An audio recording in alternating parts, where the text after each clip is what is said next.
ஆதியந்தம் ஆயினாய் ஆலவாயில் அண்ணலே சோதியந்தம் ஆயினாய் சோதி உள்வோ சோதியாயி கீதம் வந்த வாய்மையால் கிளர்தரு கீனார்கல்லார் ஓதி வந்த வாய்மையார் உணர்ந்துரை கல்லாகுமே ஓதி வந்த வாய்மையார் உணர்ந்துரை கலாகுமே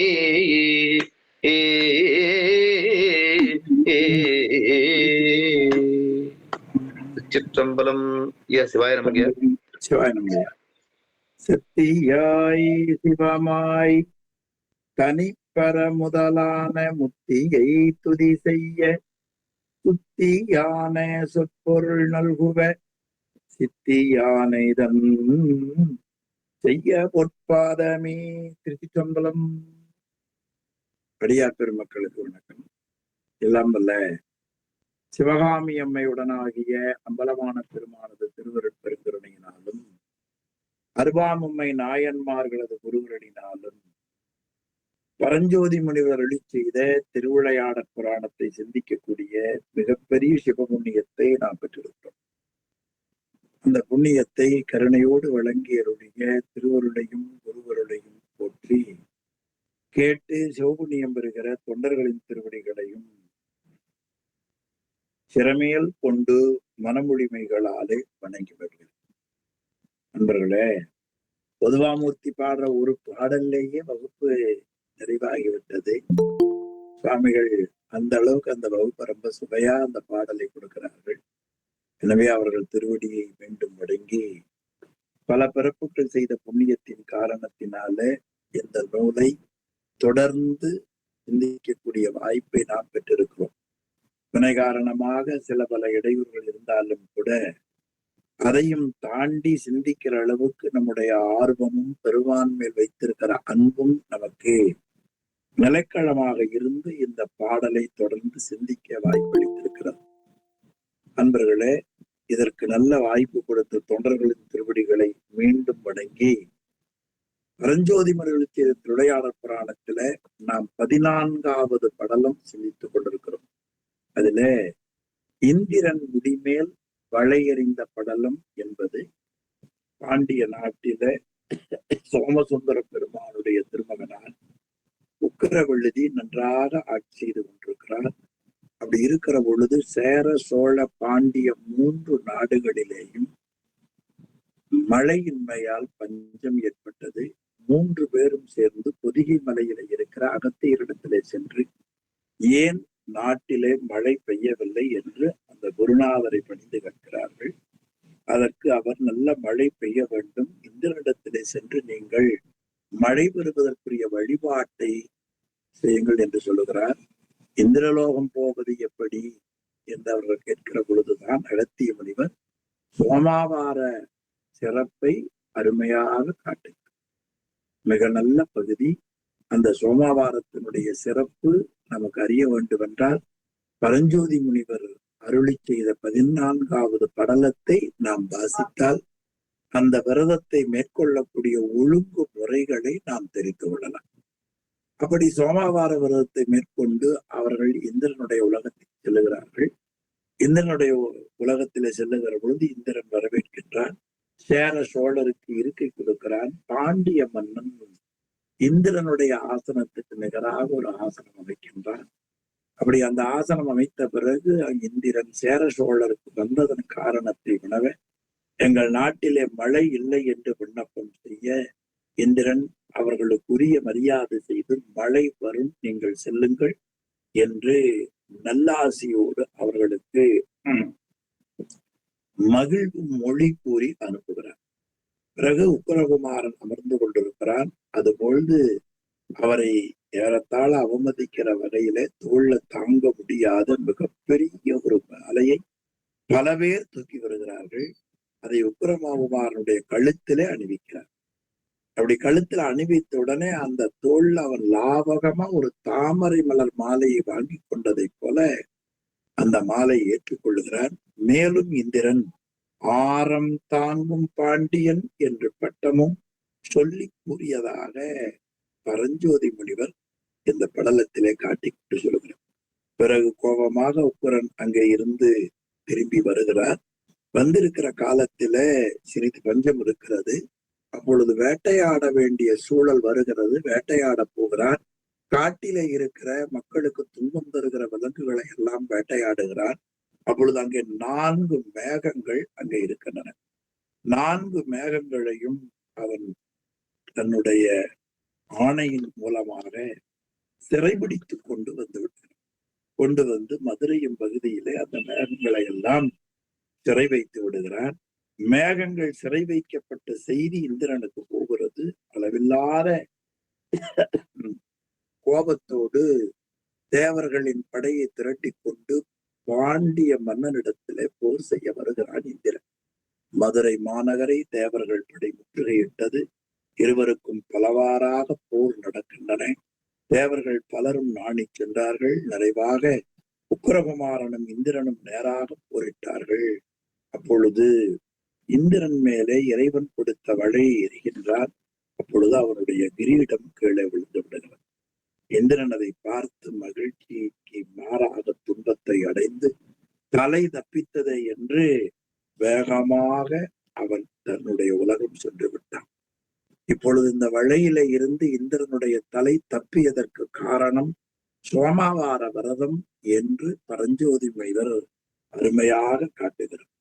இந்திரன் தனைய கூர்ம்பல் இருள்வரை நெஞ்சு போழ்ந்த மைந்தினில் வறிய காளை வரைந்து எரி நேமி சென்னி சிந்திடாதாகி அம்பொன் மணி முடி சிதற சோமசுந்தர நாதன் பூசை தொழில் பயன் அளித்தது என்று அந்த சோமசுந்தர பெருமானுக்கு செய்த பூசைதான் அவரை காப்பாற்றியது.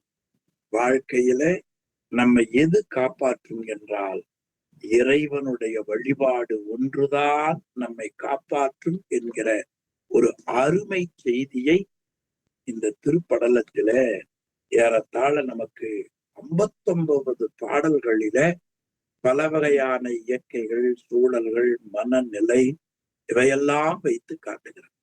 இந்த படலத்திலே ஏன் சோமசுந்தரநாத பெருமானுடைய பூசை அவர்களுக்கு பயனளித்தது என்று நமக்கு கூறியிருக்கிறார் என்று பார்த்தால் இங்கேதான் சோமாவார பூசையினுடைய செயல்முறைகள் நமக்கு காணப்படுகின்றன. நமக்கு பூசையை பற்றி பெரிய புராணத்தில அம்மையார் தான் முதல்ல பூசை செய்து உலக மக்களுக்கு காட்டுகிறார். எண்ணில் ஆகமம் இயம்பிய இறைவர் தாம் விரும்பும் உண்மையாவது பூசனை என உரைக்க அண்ணலாரை அர்ச்சனை செய்ய ஆதரித்தாள் பெண்ணின் நல்லவளாகிய பெரும் தவக்கொழுந்து என்று திருக்குறிப்பு தொண்ட நாயனார் புராணத்திலே உலகின்ற அம்மையாகிய உமையம்மை சிவபூஜை செய்து உயிர்கள் எப்படி பூசை செய்து அவர்கள் இறைவனுடைய திருவடியை பெற வேண்டும் என்று அவர்களே செய்து காட்டுகிறார். அந்த குறிப்பை போல அதற்கு பின்னால வருகிற அங்கங்க புராணங்கள்ல பூசை எப்படி செய்ய வேண்டும். பேரூர் புராணத்தில கூட மருதவரை படலத்தில முருகப்பெருமானை திருமால் உள்ளிட்ட தேவர்கள் எப்படி பூஜை செய்தார்கள் என்று அழகுபட கச்சியப்ப முனிவர் காட்டி சொல்லுது. அதிலேதான் எப்படி பஞ்சாமிர்தம் செய்ய வேண்டும், இளநீர் எப்படி விட வேண்டும் என்று கூட காட்டுகிறார். இன்றைக்கு இளநீர் உடைச்சு ஊத்துறதுக்கு சிரமப்பட்டு கொண்டு அல்லது காலத்தின் கருதி இளநீரை 10 இளநீர் இருந்த ஒரு பாத்திரத்துல விட்டு சுவாமிக்கு திருமஞ்சனம் செய்கிறார். ஆனால் கச்சியப்ப முனிவர் இறைவனுக்கு திருமஞ்சனம் செய்கிற பொழுது இளநிய உடைத்து அந்த இளநிய பாத்திரத்துல மாத்தாம அப்படியே திருமஞ்சனம் செய்ய வேண்டும் என்கிற ஒரு குறிப்பை கூட, எப்படி திருமஞ்சனம் செய்வது என்பதை கூட நமக்கு எளிமையாக காட்டியிருக்கிறார். அது மருதவரை படலத்தில மிகச்சிறப்பாக முனிவர் பெருந்தையை காட்டுகிறார். அதுபோல இங்கே இறைவன் சோமாவார விரதத்தினுடைய பலன், அதனுடைய பலன்தான் இந்த இந்திரனுக்கு வாழ்வு கொடுத்தது என்று சொல்லுகிற பகுதி ரொம்ப அருமையான பகுதி. சுந்தரநாதன் பூசை தொழில் பயன் அளித்ததே. எனவே இந்திரனுக்கே சுந்தரநாதன் பூசை பயனளிக்கும் என்று சொன்னால் சிவபெருமான் நமக்கு ரொம்ப எளிமையானவர். அவர் வான்வழித்து இம்மண் புகுந்து மனிதரை ஆட்கொள்ளும் வள்ளல் என்று மணிவாசக பெருமான் இறைவனுடைய எளிவந்த தன்மையை தன் திருவாசகத்திலே காட்டுகிறார். என்ன தவக்குறை? நமக்கு இருக்கிற வணியின் காரணத்தினாலே இறைவனை பூசிக்க வேண்டும் என்கிற தெளிவு நமக்கு இல்லாமல் போய்விட்டது. இல்லை என்றால் ஒரு பேங்க்ல எவ்வளவு சௌரியங்கள் இருக்கும் என்று சொன்னால் அந்த பேங்கை நம்ம ஊருக்கு கொண்டு வரதுல மகிழ்ச்சி காட்டுகிறார். ஒரு செல்போன், இது ஒரு 10 ஆண்டுக்கு முன்னால நாட்டுல வைத்திருக்கிறவர்கள் ரொம்ப குறைச்சம். இப்ப இந்த போன்ல என்ன நன்மை இருக்கிறது என்று தெரிந்து கொண்ட உடனே எல்லாரும் 2 போன் கூட வச்சுட்டு இருக்கிறாங்க. 2 நம்பர் 2 போன் கூட. ஒரு வீட்டுல ஏறத்தாழ 10 லைன் இருக்கிறது இல்லையா? இதனுடைய பயனளிப்பு தெரிந்தவுடனே நாம் அதை பயன்படுத்துகிறோம்.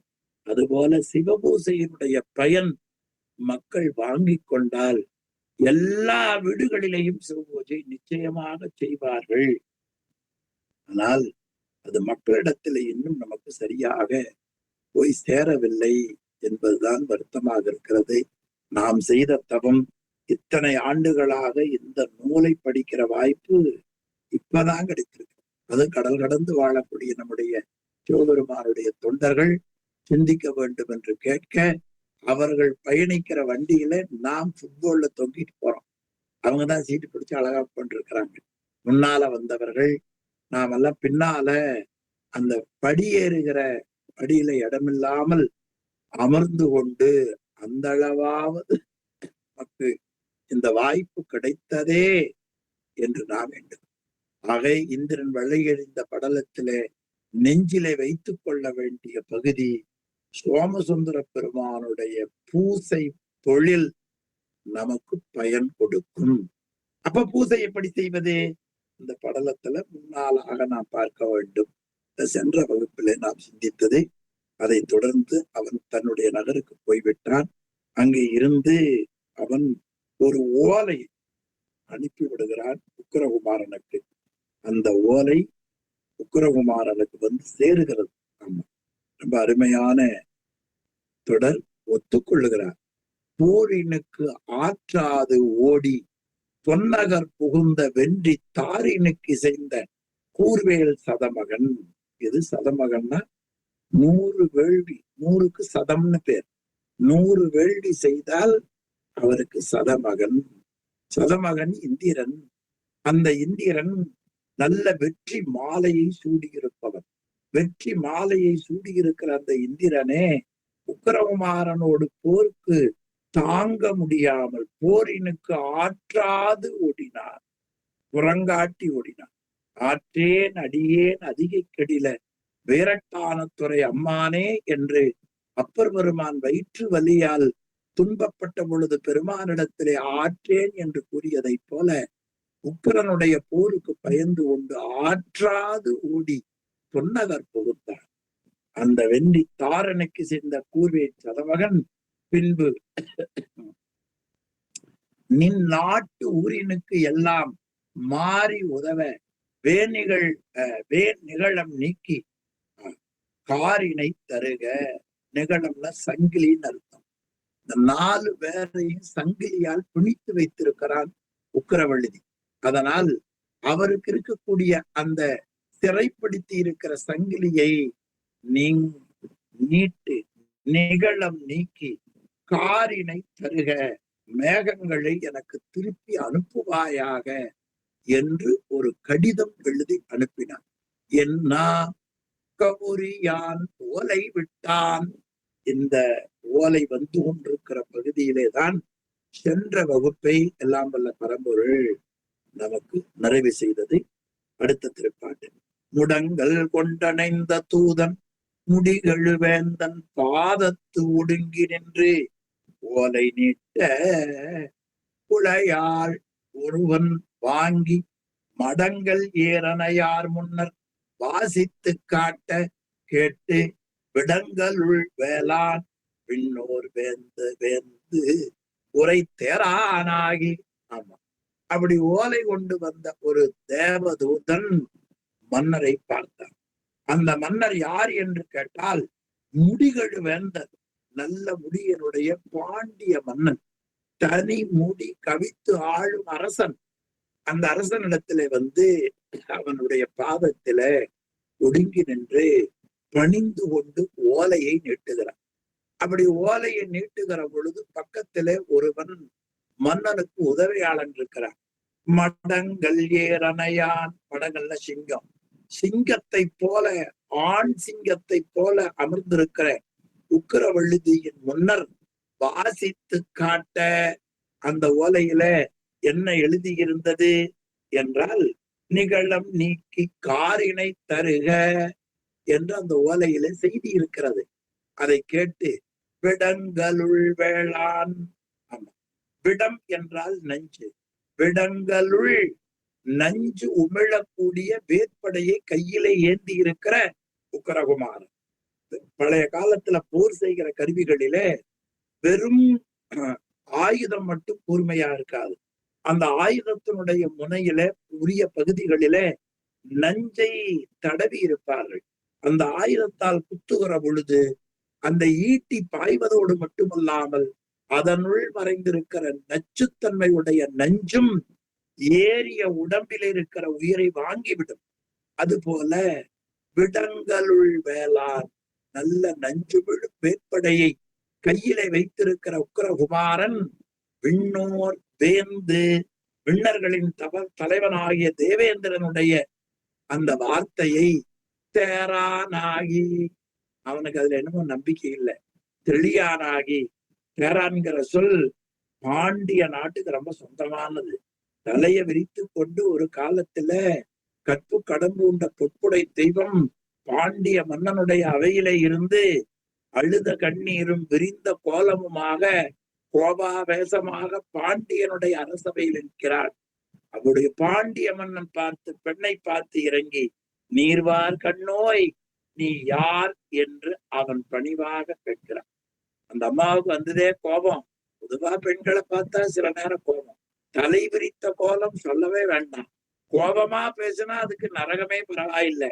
ஆனாலும் கூட அவன் சொல்லுகிறாள், அம்மா தேரா மன்னா செப்புவது உடையே அப்படின்னு. என்ன தெளிவில்லாதவனே, ஒரு மன்னனை பார்த்து ஒரு நாட்டு மக்கள் தெளிவில்லாதவன் என்று சொல்லுகிற அளவு மக்களுக்கு முடியாட்சியில ஒரு உரிமை இருந்தது. ஆனால் குடியாட்சியில அந்த உரிமை காணாமல் போய்விட்டது. முடியாட்சி காலத்துல மன்னன் செய்யக்கூடிய ஆட்சிதான் ஆட்சி, யாரும் மறுக்க முடியாது. அந்த காலத்துல ஒரு சாதாரண வணிகர் குலத்தில தோன்றிய ஒரு பெண், அந்த தாய் மன்னனை பார்த்து, தெளிவில்லாத மன்னனே, அருமையான சொல்லுங்க, அதே சொல்லாட்சி பாருங்க, தேரானாகி. மதுரைக்கு அந்த சொல் ரொம்ப பழக்கமாட்டு இருக்குது. அதனால அந்த மன்னன் என்ன இல்லை, அன்னைக்கு சிலப்பதிகார காலத்துல மன்னன் தேரா மன்னனாக இருந்தான். இப்பொழுது தேவேந்திரனுடைய ஓலையை கேட்டு அவனுக்கு ஒரு தெளிவு பிறக்கவில்லை. தேரானாகி அப்ப என்ன அர்த்தம்? நீ கொடுத்த ஓலையை வைத்துக் கொண்டு நால்வரை சிறைபிடித்து வைத்திருக்கிறேனே இந்த மேகங்கள், அதை நான் சிறை விடுக்க எனக்கு மனமில்லை என்ற குறிப்பு பொருள் அந்த தேரானாகி சொல்லுக்குள்ளே நமக்கு காட்டுகிறது. இட்டவன் சிறையை நீக்கி எழிலியை விடாது மாறுபட்ட சிந்தையனே ஆக. ஆமா, ஆக அந்த 4 மேகங்களுக்கும் வலிமையாக இடப்பட்ட சிறையை தளர்த்தி அவர்கள் அந்த நிகழத்தை நீக்கி சிறையில இருந்து முகில்களை விடுவதற்கு அவன் ஏனோ மனம் ஒப்பவில்லை. அதனால் மாறுபட்ட சிந்தையனேயாக அவனுடைய உள்ளம் ஓலைக்கு இடம் கொடுக்கவில்லை. சிந்தை மாறி இருந்தது. ஆமா, மாறி நின்று என்னை மயக்கும் பஞ்ச புலனை போல ஓலையிலே அவனுக்கு ஒரு நம்பிக்கை பிறக்கவில்லை. மாறுபட்ட சிந்தையனேயாக பாக சாதனுக்கென்றும் நட்டான் ஒருவன். இந்திரனுக்கு பாக சாதனன் என்பது இந்திரனுக்கு ஒரு பெயர். என்றும் நட்டவனே ஒருவன், அதாவது நண்பாக இருக்கிற ஒரு வேளாளன். அந்த பாண்டிய மன்னனுடைய வேளாளர்கள் இருந்திருக்கிறார்கள். அந்த வேளாளன் ஏதோ ஒரு வகையில இந்திரனுக்கு ஒரு தொடர்பு, எப்படி தினகரனுக்கு நமக்கு ஒரு தொடர்பு இருக்கிறதோ அது போல அவர்களுக்கு இவர்களுக்கு ஒரு பெரிய தொடர்பு. அதனால் ஒருவன் வேளாண் வினை என்று தாழ்ந்தான். அவன் சொல்லுகிறான், சுவாமி நீங்க நம்புங்க, நான் அதுக்கு பொறுப்பு, நீங்க ஏற்றுக்கொள்ளுங்க. நம்முடைய நாட்டிலே ஒரு வயதுக்கு வந்த பெண் இரவு எங்க தங்கினாலும் அந்த பெண் மேல ஊர் மக்கள் ஐயம் சொல்லிவிடலாம்.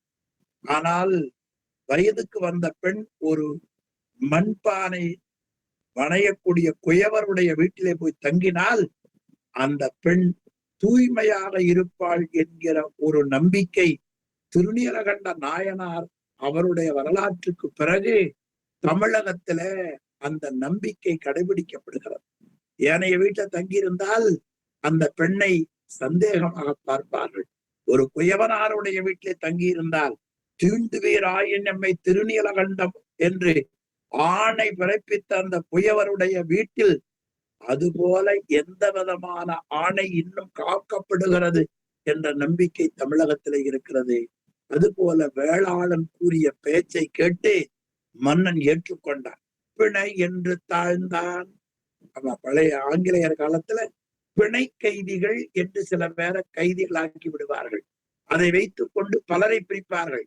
எப்படி மருது பாண்டிய சகோதரர்களை இந்த தமிழகத்திலே போர் முனையால் துப்பாக்கி முனையால் அவர்களை சுட முடியாமல் ஆங்கில அரசு தத்தளித்த பொழுது அவர்கள் உயிரினும் மேலாக காதலித்து கட்டிய காளையார் கோவில் ராஜகோபுரம், அந்த கோபுரத்தை தகர்த்தால் இந்த சின்ன மருதும் பெரிய மருதும் வலையிலே அகப்படுவார்கள் என்று கருதி பிரிட்டிஷ் அரசாங்கம் அந்த காளையார் கோவில் ராஜகோபுரத்தை தகர்த்து விட என்று சொன்னார்கள்.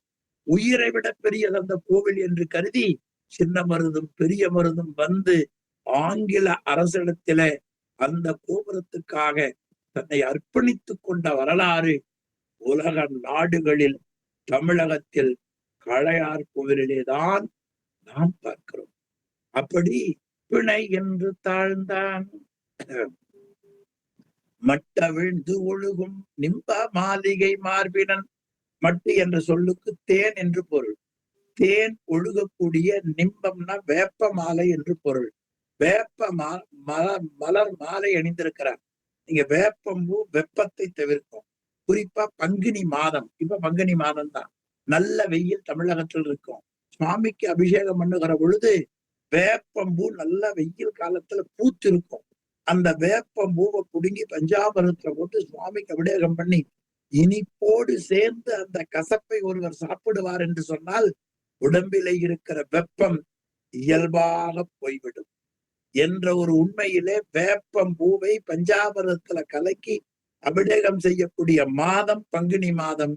இப்பொழுது அந்த நிதம்ப மலர் மாலை அணிந்திருக்கிற பாண்டியனை சிந்தித்துக் கொண்டிருக்கிறோம். எனவே நிம்ப மாளிகை, அந்த நிம்ப மலர் மாலையில என்ன ஒழுகிறது? மட்ட விழுந்தொழுகும் மாளிகை. நமக்கு கூட இந்த புராணம் முடிக்கிற பொழுது சோமாவாரத்தினுடைய அந்த தேன் நம் நெஞ்சுக்குள்ள தெரிகிறது. பெருமானுடைய அந்த கருணை ஆனந்த வெள்ளம் நினைதொரும் காண்தொரும் பேசுந்தொரும் எப்போதும் அனைத்து எலும்பு உள்நக ஆனந்த தேனை நாம் அனுபவித்துக் கொண்டிருக்கிறோம். அந்த தேன் தான் இந்த வேப்ப மாலையில இருந்து வருகிற தேன். மட்ட விழுந்து ஒழுகும் நிம்ப மாளிகை மார்பினும். அந்த மார்பையுடைய அந்த பாண்டியனும் என்ன செய்கிறார்? இடுக்கண் வந்து உயிர்க்கு ஊற்றம் எய்தினும் வாய்மை காத்து வடுக்கடைந்து ஒழுகும் நாலா மரபினான் உரையை ஆத்தான். பாருங்க, தேவேந்திரன் கொடுத்த ஓலை மேல நம்பிக்கை இல்லை. ஒரு சாதாரண உழவு தொழிலாளி, நிலத்தை உழுது பயிரை வளர்க்கின்ற ஒரு வேளாளனுடைய சொல்லை பாண்டிய மன்னன் கேட்டார். இடுக்கண் வந்து உயிர்க்கு ஊற்றம் எய்தினும், மிகப்பெரிய துன்பம் வந்து உடம்புல உயிர் இனி தங்காது என்று வந்தாலும் கூட வந்து எய்தினும் வாய்மை காத்து, இதுதான் வேளாளர்களுக்கு இருக்கக்கூடிய மிகப்பெரிய ஒரு பெயர். வாழ்க்கையில எப்படி ஒரு பெயர் வாங்கியிருக்காங்க பாருங்க இல்லையா? இந்த வேளாளனுடைய மரபை, வேளாளனுடைய சிறப்பை 70 பேர்கள் தான் சொன்ன சொல்லுக்காக, நீலியினுடைய கதைக்காக உயிர் மாய்த்து கொண்ட வரலாறு திருவாலங்காட்டிலே நீங்கள் சென்றால் இன்றளவும் பார்க்கலாம். 70 பேருக்கும் சிலை வைத்திருக்கிறார்கள். 70 பேரும் ஒரு நாள் அந்த பேய்க்காக நீதி சொன்ன நிலையில நாம் சொன்னதிலே குறை இருக்கிறது என்று கருதி 70 வேளாளர்களும் உயிரை மாய்த்துக் கொண்டார்கள். இந்த மண் அவ்வளவு மகிழ்ச்சிக்குடைய மண். அந்த நிலையை தொண்டை நாட்டிலே இருக்கிற வேளாளர் சிறப்பை போலவே பாண்டிய நாட்டிலேயும் வேளாளருக்கு சிறப்பு உண்டு என்று பரஞ்சோதி முனிவர் காட்டுகிறார். இடுக்கண் வந்து உயிர்க்கு ஊற்றம் எய்தினும், தன் வாழ்நாளில ஒழுக்கம் விழுப்பம் பெறலாம். ஒழுக்கம் உயிரினும் ஓம்பப்படும். அது மாதிரி தன் வாழ்நாளில அந்த ஒழுங்கை கடைபிடிப்பது என்பது மிக உயர்ந்த ஒன்று. அதனால் அந்த வேளாளர்கள் ஊற்றம் எய்தினும் வாய்மை காய்த்து வடுக்கடைந்து, அதான் ரொம்ப அருமையான சொல். அதாவது அந்த குற்றத்தை தாங்களே முன்கொண்டு நீதி சொல்லக்கூடிய ஆற்றல் உடையவர்கள். வடுக்களைந்து ஒழுகும் அந்த ஒரு நெறியை தன் வாழ்நாளில் சிவபூஜையாக செய்து வரக்கூடிய அந்த மக்கள் ஒழுகும். அப்படி ஒழுகக்கூடிய அந்த நாளிலே நாலாம் மரபினான் உரையை ஆத்தான். ஆமா, அரசர், அந்தணர், அரசர், வணிகர், வேளாளர், இது மனுநீதி தர்மத்துக்கு பின்னால என்று நான் எண்ணுகிறேன். கொஞ்சம் என்னுடைய நினைவுல ஏற்றத்தாழ்வு இருக்கலாம். ஆனால் வருணாசிரம முறை என்பது சைவர்களுக்கு ஒருபோதும் கிடையாது. ஏனென்று கேட்டால் சைவர்களுக்கு உயிரில் வேறுபாடு அவர்களுக்கு கிடையாது. ஆணுயிர், பெண்ணுயிர், எறும்புயிர், நண்டுயிர் கிடையாது. உயிரில பக்குவ வேறுபாடுதான் உண்டு. சைவ சித்தாந்தம் தான் உயிருக்கு இருக்கிற அறியாமையை மும்மலம் என்றும் இருமலம் என்றும் ஒருமலம் என்றும் கொடுத்து அவர் சகலர், அடுத்து பிரளயாகலர், விஞ்ஞானகலர் என்ற அறிவால் பாகுபாடை கண்டவர்கள் சைவ சித்தாந்தவாதி. ஆனா பலர் அவர் அந்தணர், அரசர், வணிகர், மரபர், வேளாளர், அதைத்தான் இங்க காட்டுகிறார். 4 மரபினான் உரையை ஆத்தான். அவன் 4ஆம் குலத்தில இருப்பவன். இந்த இடர்பாடுகள் எல்லாம் இன்னும் நமக்கு நாட்டில அது தீரவில்லை. பிறப்பிலே நமக்கு வேறுபாடு நாம் கற்பித்துக் கொண்டது. உயிரிலே இருக்கிற, அறிவிலே இருக்கிற வேறுபாடு அது களையப்பட வேண்டும். அதற்காகத்தான் இறைவன் பிறப்பை கொடுத்திருக்கிறான். பிறப்பு என்பது ஆன்மாக்கள் தன் அறியாமையை போக்கிக் கொள்வதற்கான ஒரு பயிற்சி களம். இந்த பயிற்சி களத்திலே ஆன்மா தன்னை பற்றியும் தன் தலைவனை பற்றியும் கொஞ்சமாவது சிந்தித்து ஆன்மாவாகிய உயிர் உலக இன்பங்களை விட்டு பதியாகிய இறைவனுடைய திருவடியை சேர்தல் தான் பேரின்பம் என்பதை உணர வேண்டும். இந்த 8ஆம் நூற்றாண்டில் சாதனை இயலில நம்முடைய ஆசிரியர் பெருமக்கள் அருமையாக காட்டுகிறார். ஆக அந்த நிலையை இதிலே ஒரு மாற்றம். எனவே படுக்களைந்து ஒழுகும் 4ஆம் மரபினான் உரையை ஆத்தான். அப்படி அவன் அந்த உரையை அவன் எடுத்துக்கொண்டான். எப்படி அவன் எடுத்துக்கொண்டானா? மறை போல் சூழ்ந்து வேதங்களுக்கு நிகராக அந்த ஒரு உரையை எடுத்துக்கொண்டான். இப்ப தேவேந்திரனுடைய ஓலை அவனுக்கு நம்பிக்கை இல்லை. 4ஆம் தரமாக மக்களால் போற்றப்படுகிற ஒரு வேளாளனுடைய எடுத்து சொன்ன சொல்லை மன்னன் என்ன செய்தான்? மறைபோல் சூழ்ந்து, திருவள்ளுவருடைய தெய்வ புலமை திருக்குறளிலே இருந்து பிறப்புக்கும் எல்லா உயிர்க்கும் என்று அரவிந்தவர்கள் பாடம் சொல்லுகிற எனக்கு நினைவூட்டுகிறார். சரிதான், அந்த பண்பு எல்லா உயிர்க்கும் பிறப்புக்கும் செய்தொழில் வேற்றுமையான் என்று நாம் எண்ண வேண்டியதை சைவ சித்தாந்தியவாதிகள் எண்ணி பார்க்க வேண்டும். எனவே மறை போல் சூழ்ந்து, அது பெரிய மறை என்று அதை மதித்து, சூழ்ந்தன மதித்து, சிறை களத்து இட்ட யாப்பு விடுத்தனன், இந்த 4 மேகங்களை சங்கிலி போட்டு அவன் சிறை வைத்தான் அல்ல உக்கிரவெழுதி. அந்த யாப்பு, யாப்புன்னா அந்த தலை கட்டு, யாப்பு விடுத்தனன் பகடு போல் மீண்டன மேகம் எல்லாம். ஆமா, முகில்கள் அந்த 4ம் யானைகளைப் போல திமிரிக்கொண்டே வெளியே வந்தன என்று அருமையா காட்டுகிறார்கள். அடுத்த சொல், இந்த வேளாறு என்பவர் ஏர் உழக்கூடிய சிறப்பை உடையவர்கள் அவர்கள். அதனாலதான் வள்ளுவ பெருமான் பொழுதுண்டு வாழ்வாரே வாழ்வார் மற்றெல்லாம் தொழுது உண்டு பின் செல்பவர் என்ற குரலால் உழவை போற்றியதை பார்க்கிறோம். சுழன்றும் ஏற்பின்னது உலகம், அதனால் உழன்றும் உழவே தலை என்று வள்ளுவ பெருமான் உழவின் விவசாயிகளின் ஒரு உழைப்பை, தொண்டை இந்த உயிர்கள் போற்ற வேண்டும் என்று எல்லார் சார்பாக அவரே போற்றி விட்டு போய்விட்டார். இனி அடுத்த திருப்பாடல், தேவர் கோன் ஏவலாலே 4 மேகங்களும் சிறையில இருந்து விடுவிக்கப்பட்டன. அப்பொழுது தேவர் கோன் ஏவலாலே, தேவேந்திரனுடைய கட்டளையாலே திங்கள் மும்மாறி பெய்து, ஒரு மாசம், திங்கள்னா மாதம் என்பது வடமொழி, திங்கள் என்பது தமிழ்ல மாசத்துக்கு பெயர். ஆமா, சித்திரை திங்கள். ஆமா, அது அருமையா ஒரு ஜோதிட நூல்ல கூட சொல்லுவார். ஆடி திங்களில் ராவணன் பட்டதும், திங்கள் என்பது மாதத்துக்காக நான் சொன்னேன். திங்கள் மும்மாறி இந்த சொல்ல அப்படியே ஆண்டாள் நாச்சியார் எடுத்தார். ஓங்கி உலகளந்த உத்தமன் பேர்பாடி, அதுல திங்கள் மும்மாறி பெய்து என்ற சொல்லாட்சி வருவதை நாம் பார்க்கலாம். எனவே திங்கள் என்பது மாதம். 30 நாளைக்கு 3 மழை, 10 நாளைக்கு ஒரு மழை. இப்ப நாமெல்லாம் வேலை செய்கிறோம், சம்பளம் எப்ப கொடுக்குறாங்க? மாசத்துக்கு ஒரு தடவை தான் கொடுக்குறாங்க. வேறங்க சிங்கப்பூர்ல 4 தடவை கொடுக்குறாங்களா? கிடையாது. மாசத்துக்கு ஒரே சம்பளம் தான் இல்லையா?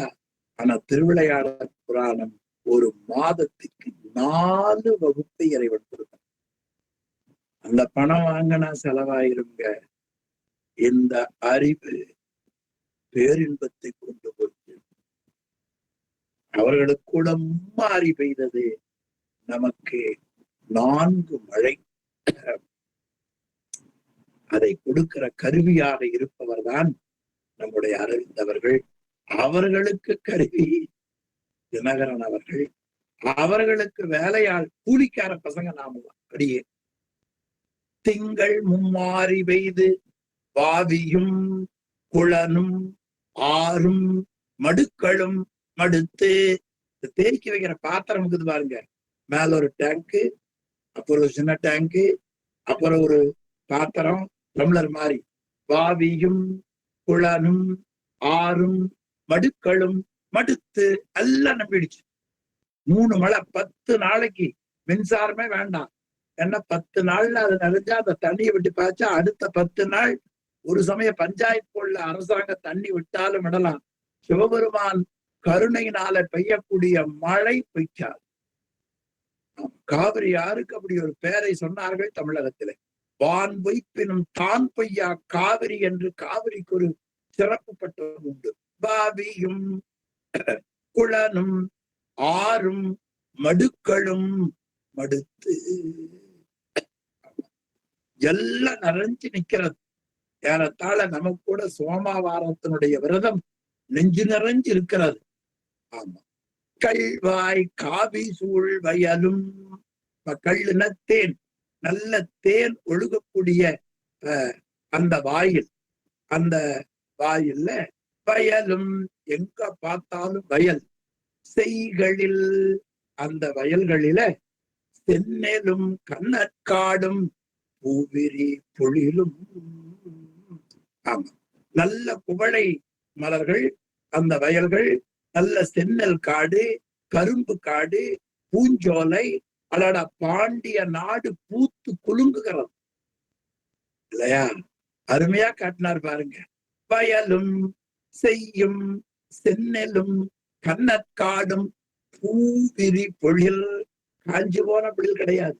மாசம் 3 மழை பொஞ்சா எப்படி பொழில்கள் வளரும், எப்படி பூ வரும் எண்ணி பாருங்கள். பொழிலும் காவும் பொழிந்தது. இப்படியாக பாண்டிய நாடு மிகவும் செழிப்புற்று இருந்தது. என்ன நாடு? கன்னி நாடு.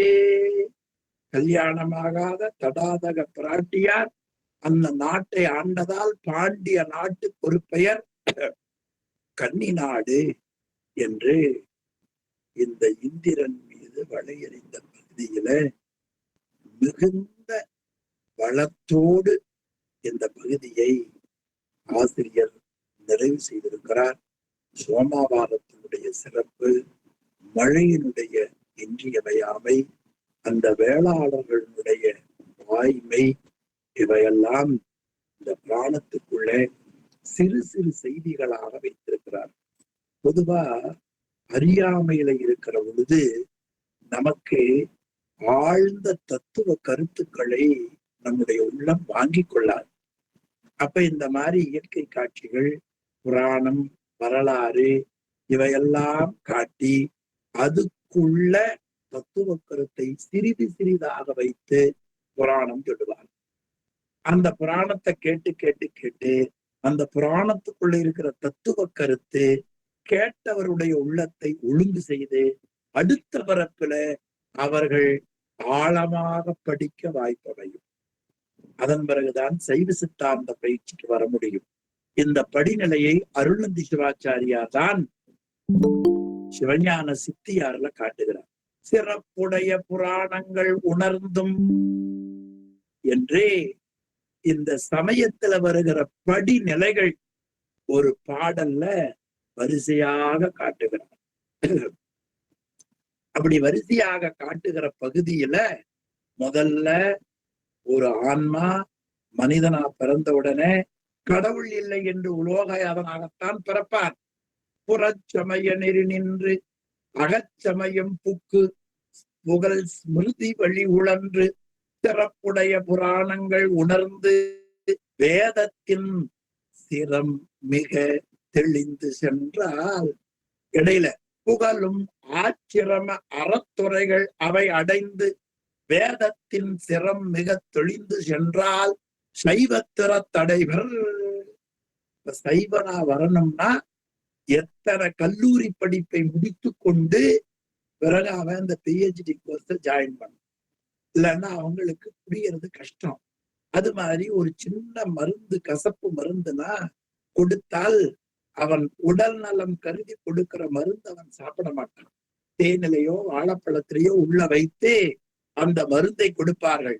அதுபோல பரஞ்சோதி முனிவர் சோமாவார விரதத்தினுடைய அந்த மருந்தை முழுக்க சொன்னால் தொண்டர்கள் வாங்க முடியாது என்று கருதி 59 பாடல்களுக்குள்ளே உட்கருத்தை அமைத்து ஒரு மருந்தை ஊட்டுவதை போல படிக்கிற நமக்கு ஆசிரிய பெருமகனார் சோமாவார சிறப்பை அருமையாக ஊட்டியிருக்கிறார்கள். இதை பாடம் கேட்ட நம்முடைய அறிவிலே ஒரு தெளிவும், நம்முடைய சிந்தனையிலே சிந்திப்பதற்குரிய ஆற்றலும் நிச்சயமாக நமக்கு கிடைக்கும் என்பதை உங்களுக்கு நினைவூட்டி, மிக அருமையாக இந்த பகுதியை சிந்திப்பதற்கு திருவருள் நமக்கு அது அருள் செய்திருக்கிறது என்பதை உங்களுக்கு நினைவூட்டி, 14வது திருப்படலம் இந்திரன் முடிமேல் வளையழிந்த படலத்தை சோமாவாரத்தினுடைய செயல்பாடுகளை, பூசையை, அருமையாக நமக்கு காட்டி இருக்கிறார்கள் என்று உங்களுக்கு கூறி, பரஞ்சோதி முனிவரையும் உரையாசிரிய பெருமகனார் நாட்டார் அவர்களையும் இதை கேட்க ஆர்வத்தை தூண்டிய திருவருளையும் கேட்டு பயன்பெறுகிற உங்களையும் இந்த நேரத்திலே மனமொழிமைகளாலே வணங்கி போற்றி இந்த படலத்தை இந்த அளவில நாம் நிறைவு செய்வோம். இனி ஒரு அருமையான திருப்படலம் 15வது திருப்படலம். அது மேருவை செண்டால் அடித்த திருப்படலம். ரொம்ப அருமையான பகுதி, சுவையான பகுதி. 15வது படலம். அதாவது சோமாவார விரத பலன் சேரர், சோழர், பாண்டியர் 3 பேருக்கு சொன்னது யாரு? பொதிகை மலையிலே வாழக்கூடிய அகத்திய முனிவர். அந்த செய்தியை நமக்கு சொன்னது யாரு? பரஞ்சோதி முனிவர் இல்லையா? அகத்திய முனிவரிடத்திலே சோமாவார பலனுடைய அந்த சிறப்பை கேட்டு 3 மன்னர்களும் நன்றாக வாழ்ந்திருக்கிறார்கள். அதிலே உக்கிரவழுதி ரொம்ப சிறப்பாக வாழ்ந்து கொண்டிருக்கிறார். அப்படி சோமாவார விரதத்தின் பயனால் அவருடைய மனைவி காந்திமதி அந்த அம்மாவுக்கு மகப்பேறு வாய்க்கிறது. அப்படி மகப்பேறு வாய்க்க பொழுது ஒரு நல்ல மகன் பிறந்திருக்கிறார். அவருக்கு நன்மகன் அவருக்கு கிடைக்கப்பட்டது. அந்த மகனுக்கு உரிய முறையில அவர்களுக்கு சடங்குகள் செய்து வீரபாண்டியன் என்ற பெயரை உக்கிரவழுதியும் காந்திமதியும் பெயரிட்டு மகிழ்கிறார். நல்ல மகிழ்ச்சியாக இருக்கிற பொழுது கால சூழலால் மறுபடியும் பாண்டிய நாட்டிலே பஞ்சம் வந்தது. அது மறுபடியுமான்னு கேட்டாதீங்க, வந்துருச்சு பஞ்சம், நாம் என்ன செய்யறது? மறுபடியும் பஞ்சம் வந்து விட்டது. அப்பொழுது உக்கிரவழுதி பலவாறாக சிந்தித்து பார்க்கிறார். அந்த நாட்டிலே இருக்கிற பல சான்றோர்களை, ஜோதிட நிபுணர்களை எல்லாம் அழைத்து ஏன் பஞ்சம் வந்தது என்று கேட்கிறார்கள். நாம படித்த அளவுல பஞ்சம் வருவதற்கு காரணம் இந்த உலகத்தையும் உடம்பையும் கொடுத்த கடவுளை மறந்தமைதான் காரணம். சிவபெருமான எப்ப மறக்கிறோமோ அப்பதான் நமக்கு பஞ்சம், அது விட்டுருவோம். அப்படி பஞ்சம் வந்தது. எல்லாரும் அங்க இருப்பவர்கள் துன்பத்துல ஆழ்ந்தார்கள். பாண்டிய மன்னன் உக்கிரவழுதி மிகவும் வருந்தி இருக்கிறார். அப்பொழுது அங்க இருக்கிற பெரியவர்கள் எல்லாம் கேட்ட பொழுது அவர்கள் எல்லோரும் கோள்கள் சரியில்லை, இன்னும் ஓராண்டுக்கு இப்படித்தான் இருக்கும் என்று அவர்கள் கருத்தை சொல்லி இருக்கிறார். உடனே சோமசுந்தர பெருமானிடத்துல போய் துன்பத்தில் ஆழ்ந்து மன்னன் பலவாறாக குறையிருந்து வேண்டி இருக்கிறார். கால சூழல் அது மக்களுக்கு உணர்த்த வேண்டும் என்கிற கருணையினாலே கருணாமூர்த்தி ஆகிய சோமசுந்தர பெருமான் மன்னன் விண்ணப்பித்த விண்ணப்பத்துக்கு ஏதும் சொல்லாமல் இருந்தார். அவன் அழுது தொழுது சோமசுந்தர பெருமானை வேண்டி இறைவன் ஒன்றும் கூறாத காரணத்தினாலே மன வருத்தத்தோடு தன் மாளிகைக்கு வந்தான். மக்கள் வறுமையால் வாடுகிறார்கள், எங்கு பார்த்தாலும் பசி துன்பம் வாட்டுகிறது. எனவே அவன் பல வகையான விரதங்களை கைக்கொண்டான். நல்ல துன்பம் வந்தால் மெத்தையில படுத்த முடியாது, தரையில தான் படுத்தான். தரையில படுத்துக் கொண்டு சிவபெருமானை எண்ணி, பெருமானே நாட்டு மக்களுடைய குறை போக வேண்டும் என்று வேண்டியிருக்கிறான். வேண்டுவார் வேண்டுவதே ஈவானாகிய ஆலவா எண்ணல் சோமசுந்தர பெருமான் ஆதியும் அந்தமாகிய பெருமான் சித்த மூர்த்தி வடிவம் கொண்டு உக்கிரகுமாரனுடைய கனவுல வந்திருக்கிறார். ஆமா, அவர் கனவுல வந்து நல்ல வெற்றியை வாழ்க்கையிலே கண்டு கொண்டிருக்கிற உக்கிரகுமாரனே, இப்பொழுது மழை பெய்யாமல் நாட்டிலே பஞ்சம் வந்துவிட்டது. மழை ரொம்ப இன்றியமையாதது. அதனால் வள்ளுவ பெருமான் கடவுள் வாழ்த்து என்பது முதல் அதிகாரம், 2வது அதிகாரம் வான்சிறப்பை வைத்தார். அதனால் இளம்பூவிடிகள் மாமழை போற்றுதும் மாமழை போற்றுதும் என்று மழையை போற்றி இருக்கிற நிலையை பார்க்கிறோம். அப்பொழுது மழை இல்லாது மக்கள் வருத்தப்படுவதைக் கண்டு நீ துன்பப்பட வேண்டாம், இந்த மலைகளுக்கெல்லாம் அரசனாக இருக்கிற மலை பொன்மலை போல விளங்கக்கூடிய மேருமலை. அந்த மேருமலையினுடைய ஒரு சரிவிலே ஒரு தன்னிகரற்ற ஒரு குகை இருக்கிறது. அந்த குகையில நிறைய சேம வைப்பு இருக்கின்றன, நிறைய செல்வம் இருக்கின்றன. நீ அங்கே சென்று அந்த மேருமலைக்கு இருக்கக்கூடிய அந்த செருக்கை உன்னுடைய கையில இருக்கிற செண்டால் அடைத்து உன்னுடைய ஆணையின் வழி அந்த குகையில ஒரு பாறை மூடியிருக்கும். அந்த பாறையை அகற்றி தேவைப்படுகிற செல்வத்தை நீ வாரிக்கொண்டு வருக என்று சுத்தமூர்த்தி சொன்னார். நீ எடுத்த பொருள் போக மீதம் உள்ளதை அப்படியே மூடி வச்சு உன்னுடைய முத்திரையை பதித்து கொண்டு வா என்று கனவிலே வந்த சுத்தமூர்த்தி அவருக்கு சொன்னார். வழுதி கனவு நீங்கி எழுந்தான். அப்படி எழுந்தவுடனே பரிவாரங்கள் சூழ தேரேறி மேருமலைக்கு புறப்பட்டார். அப்படி போகிற வகையில பாண்டிய நாட்டிலே இருந்து வடக்கே போக வேண்டும். சோழ நாடு வந்தது, அந்த மன்னன் உபசரித்தான். அதற்கடுத்து கர்நாடகம் வந்தது, அங்கே மக்கள் போற்றினார்கள். இந்திய மலை, மாளவ தேசம், அதை கடந்து பாலை நிலம், விராட தேசம், மத்திய பிரதேசம், இதெல்லாம் கடந்து காசியை வந்து சேர்ந்தார். காசியை விட்டு இமயமலை அடைந்தார். அங்கே இருந்து அரிவருடகண்டம் என்கிற பகுதியை அடைந்தார். அதை தாண்டி நிடதமலை என்று ஒரு மலை, அந்த மலைகளையும் கடந்தான். அங்கே மேருமலையை கண்டான். படைகளை நிறுத்தி கொண்டு சிலரோடு அந்த மேருமலைக்குள்ளே பொன்மலைக்குள்ளே போனார். குகையை தேடினார். நாவல் மரங்கள் நிறைந்த ஒரு பகுதியில இருந்தன. அதை கண்டு மகிழ்ந்தான் உக்கிரவழுதி.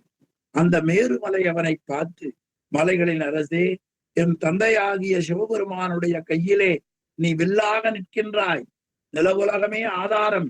அளவற்ற வானத்தை அளாய் வருகின்ற சூரியனும் சந்திரனும் நாள்களும் ஏனைய கோள்களும் பொருந்தி வருகின்ற தெய்வத்தன்மையுடைய மகாமேரு மலையே, மேலை தேவர் ஆலயமே என்று உக்கிரவழுதி மகாமேரு மலையை போற்றி அழைத்திருக்கிறார்.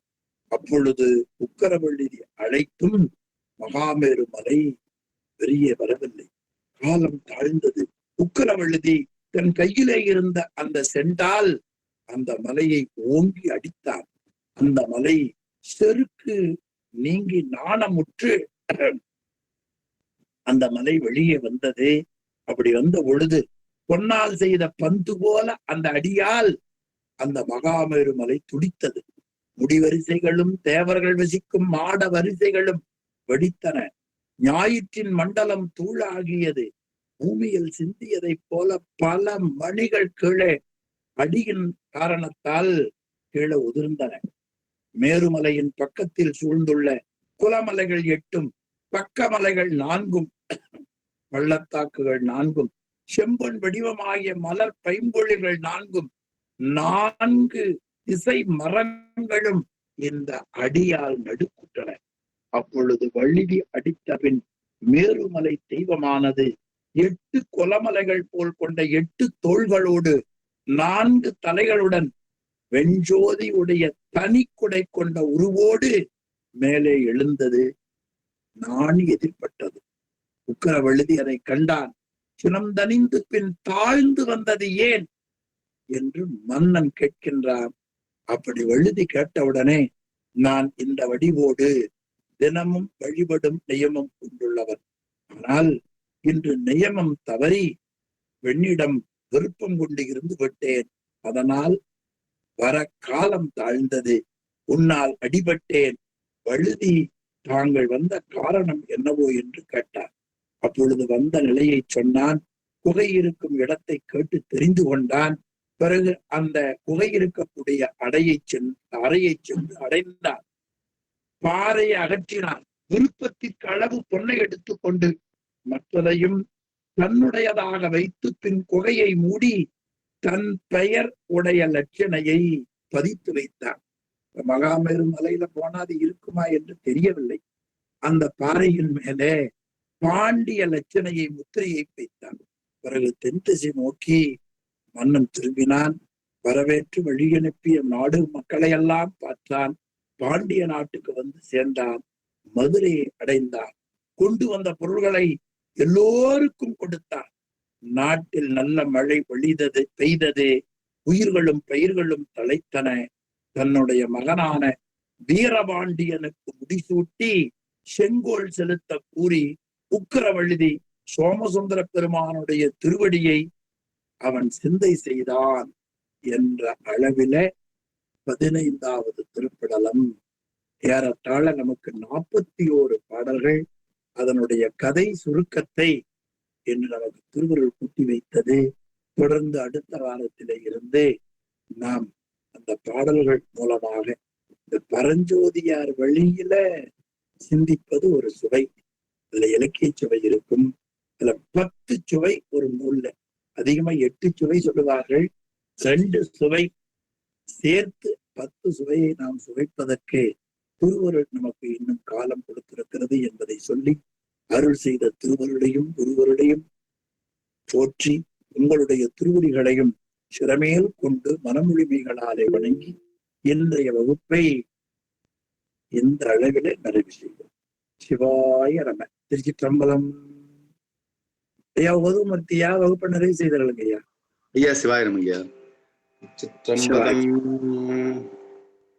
திங்களணி திரு ஆலவாயேனும் அண்ணல் திருவிளையாட்டிவை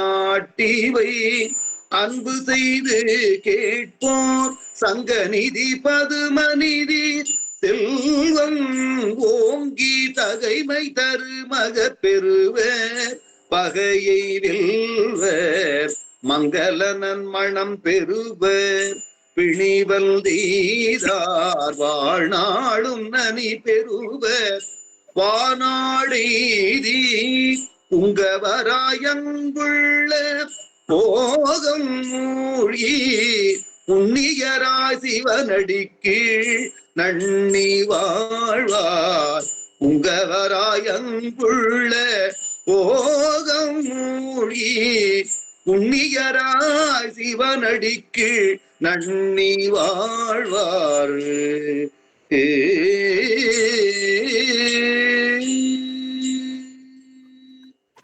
திருச்சிற்றம்பலம். தென்னாடுடைய சிவனே போற்றி, எந்நாட்டவர்க்கும் இறைவா போற்றி, ஏகம்பத்தூரையந்தாய் போற்றி, பாகம் பெண்ணுரு ஆனாய் போற்றி, காவாய் கனகத்திரளே போற்றி, கையிலை மலையானே போற்றி போற்றி. திருச்சிற்றம்பலம். திருவடி வணக்கங்க. தொடக்கத்துல சாமி தரிசனம், நிறைவுல சாமி தரிசனம் போல அரவிந்த் ஐயா தரிசனம் தொடக்கத்திலேயும் நிறைவில்லையும்.